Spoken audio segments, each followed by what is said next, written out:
இப்போ எக்ஸாம் நடந்துட்டு இருக்கு, 10th +1 +2 அந்த பிள்ளைகளுக்காக நீங்கள் உங்கள் தனிப்பட்ட ஜபத்தில் ஜெபிங்க. அந்த எக்ஸாம் எழுதுகிற பிள்ளைகளுக்காக எவ்வளோ ஜெபம் பண்ணுறீங்களோ அதோட 2 மடங்கு அவங்களுடைய தாய் தகப்பனுக்காக ஜெபம் பண்ணுங்க.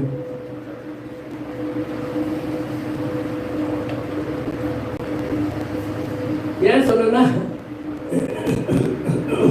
பிள்ளைகளை போட்டு அமுக்குறது யாரு?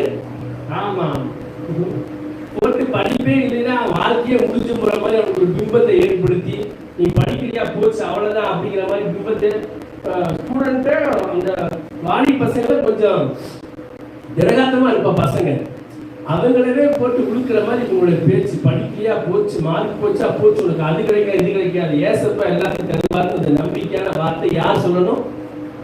தாய் தகப்பன் தான் சொல்லணும். அதனால சும்மா படிப்புன்னு அந்த அதாவது ஸ்டூடெண்ட்டுக்காக